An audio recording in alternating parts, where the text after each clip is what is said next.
નમસ્કાર. દિવસભરના તાજા સમાચારોમાં તમારું સ્વાગત છે. તમારી સાથે હું છું પિનલગીરી ગોસ્વામી. સમાચારો વિસ્તારથી જાણીએ એ પહેલા મહત્વના સમાચારો ઉપર એક નજર. મિત્રો, આજની વિડીયોમાં વાત થશે પોલીસ ભરતીની પરીક્ષાને લઈને મોટા સમાચાર સામે આવ્યા છે. બોપલમાં વિદ્યાર્થીની હત્યા મામલે મોટો ખુલાસો થયો છે. CBSEનો મોટો નિર્ણય, વિદ્યાર્થીઓને મોટી રાહત આપવામાં આવી છે. વિદ્યાર્થીના હત્યારા પોલીસ કર્મીની સરભરા કરવામાં આવી છે. ત્યારે વાત થશે યાત્રિકો ભરેલી બસ પર અસામાજિક તત્વોએ કર્યો છે પથ્થરમારો. એસી કોચમાંથી બેડશીટની ચોરી કરીને ભાગતા 2 આરોપીને ઝડપી પાડવામાં આવ્યા છે. રાજકોટમાં લવ જેહાદનો કિસ્સો, ચોંકાવનારો કિસ્સો સામે આવ્યો છે. ત્યારે વાત થશે આ વિસ્તારમાં ડેન્ગ્યુનો તાંડવ, 2 દર્દીઓના થયા છે મોત. ત્યારે વાત થશે શેર માર્કેટમાં રોકાણ કરવાના બહાને ઠગાઈ કરનારની ધરપકડ કરવામાં આવી છે. ત્યારે આગળ વાત થશે મોંઘવારી ભથ્થામાં 12% વધારો કરવામાં આવ્યો છે.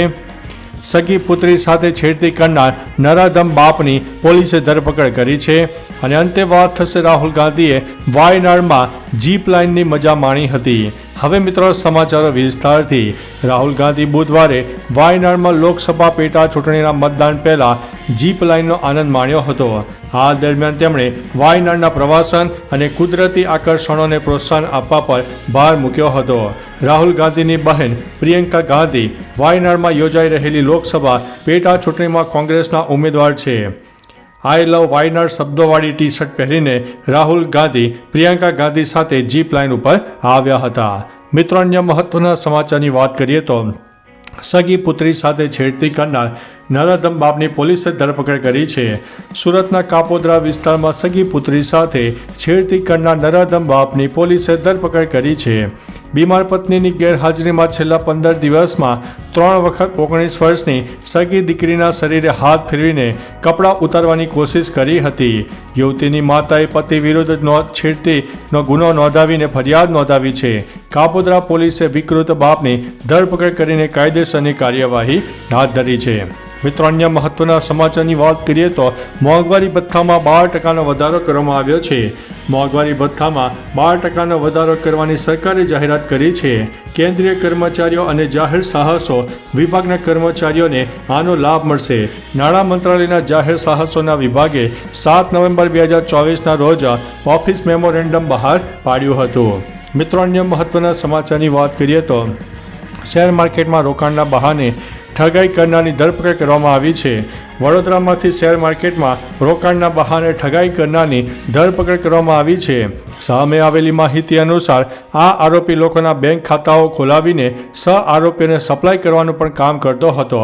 ફરિયાદીએ વોટ્સએપ ગ્રુપમાં જોડાવામાં આવ્યા હતા અને તેઓને વેબસાઇટ ઉપર રજીસ્ટ્રેશન કરાવ્યું હતું. ફરિયાદી રકમ વિડ્રો કરવા જતાં ન થતાં ફરિયાદ નોંધી દેવામાં આવી છે. મિત્રો, અન્ય મહત્વના સમાચારની વાત કરીએ તો આ વિસ્તારમાં ડેન્ગ્યુનો તાંડવ, 2 દર્દીના થયા છે મોત. રાજકોટમાં તહેવારોની સિઝન બાદ હવે રોગચાળાએ માથું ઊંચક્યું છે. રાજકોટમાં છેલ્લા 2 માસથી ડેન્ગ્યુના કેસોમાં સતત વધારો થઈ રહ્યો છે. સામે આવેલી માહિતી અનુસાર ચાલુ સપ્તાહે વધુ 100 ડેન્ગ્યુના કેસો સામે આવ્યા છે. 2 દિવસમાં ડેન્ગ્યુના 2 દર્દીઓના મોત થયાના સમાચાર સામે આવતા ચકચાર મચી જવા પામી છે. બંનેના સારવાર દરમિયાન મોત થયા હતા. આરોગ્ય તંત્રના અધિકારીઓ પણ દોડતા થઈ ગયા હતા. મિત્રો, અન્ય મહત્વના સમાચારની વાત કરીએ તો રાજકોટમાં લવ જેહાદ, ચોંકાવનારો કિસ્સો સામે આવ્યો છે. રાજકોટમાં વધુ એક લવ જેહાદનો ચોંકાવનારો કિસ્સો સામે આવ્યો છે. વાત એમ છે કે 15 વર્ષની હિન્દુ સગીર છોકરીનું 2 સંતાનના પિતા એવા ઇલિયાસ દ્વારા અપહરણ કરવામાં આવ્યું છે. તેમની પુત્રીના સુરક્ષિત વાપસી અને આરોપીઓને સજાની માગણી સાથે બાળકીના માતા પિતાએ ભવિષ્યમાં અન્ય લોકો સાથે આવી ઘટનાઓ ન બને તે માટે સમર્થન માટે હિન્દુ સંગઠનોનો પણ સંપર્ક કર્યો. માણાવદર પોલીસ સ્ટેશનમાં માતા પિતાએ ફરિયાદ પણ નોંધાવી છે. મિત્રો, અન્ય મહત્વના સમાચારની વાત કરીએ તો એસી કોચમાંથી બેડશીટની ચોરી કરીને ભાગતા 2 આરોપીને પકડી પાડવામાં આવ્યા છે. ભાવનગરના સિહોર સ્ટેશનની બહાર એસી કોચમાંથી બેડશીટની ચોરી કરીને ભાગી રહેલા 2 આરોપીને પોલીસે ઝડપી પાડ્યા હતા. ફરજ બજાવી રહેલા સ્ટેશન માસ્ટર સાગર પરમારે સિહોર સ્ટેશનના જીઆરપીને ફોન કરીને ઘટનાની જાણ કરી હતી. જે બાદ સ્ટેશન માસ્ટર દ્વારા આ ઘટના અંગે આરપીએફ પોસ્ટ ભાવનગરને જાણ કરવામાં આવી હતી. ડિવિઝનના કર્મચારીઓ રેલવેની સંપત્તિની સુરક્ષામાં યોગદાન આપી રહ્યા છે. મિત્રો, અન્ય મહત્વના સમાચારની વાત કરીએ તો યાત્રિકો ભરેલી બસ ઉપર અસામાજિક તત્વોએ કર્યો છે પથ્થરમારો. આબુ જતા યાત્રિકો ભરેલી બસ પર અસામાજિક તત્વોએ પથ્થરમારો કર્યો હોય તેવી ઘટના સામે આવી છે. આ પથ્થરમારાની ઘટનામાં એક મહિલાને ઈજા પહોંચી છે. પથ્થરમારાની ઘટનામાં બસના કાચ તૂટી ગયા છે. બસમાં સવાર અન્ય લોકોને કોઈ ઈજાઓ પહોંચી ન હતી. આ ઘટના અંગે પોલીસને જાણ થતાં રાજસ્થાન પોલીસે અજાણ્યા ઈસમો સામે ગુનો નોંધવામાં આવ્યો હતો અને પોલીસે વધુ તપાસ હાથ ધરી છે. મિત્રો, અન્ય મહત્વના સમાચારની વાત કરીએ તો વિદ્યાર્થીના હત્યારા પોલીસ કર્મીની સરબરાહ.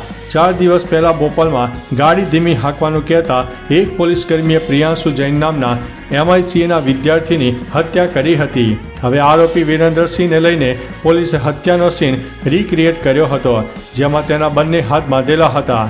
ઉપરાંત તે લંગડાતો ચાલી રહ્યો હતો. જે વિડીયો સામે આવ્યો છે તે જોઈને એવું લાગે છે કે પોલીસે આરોપીની સારી એવી સરબરાહ કરી છે. મિત્રો, અન્ય મહત્વના સમાચારની વાત કરીએ તો CBSEનો મોટો નિર્ણય, વિદ્યાર્થીઓને મોટી રાહત. CBSE બોર્ડે ધોરણ 10 અને 12ના વિદ્યાર્થીઓને મોટી રાહત આપી છે. આ ધોરણના અભ્યાસક્રમમાં 15% ઘટાડો કરવામાં આવ્યો છે. ઉપરાંત પરીક્ષાની પેટર્નમાં પણ ફેરફાર કરાયો છે, જે મુજબ 40% માર્ક્સ આંતરિક મૂલ્યાંકન માટે આપવામાં આવશે અને બાકીના 60% માર્ક્સ અંતિમ પરીક્ષા માટે રહેશે.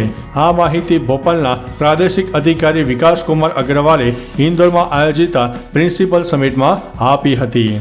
મિત્રો, અન્ય મહત્વના સમાચારની વાત કરીએ તો બોપલમાં વિદ્યાર્થીની હત્યા મામલે મોટો ખુલાસો થયો છે. બોપલ થોડા દિવસ પહેલા MICAની વિદ્યાર્થીની હત્યા કરી દેવામાં આવી હતી. જો કે હત્યા કરનારો પોલીસ કર્મી જ કર્મચારી હોવાનો ઘટસ્ફોટ થયો છે.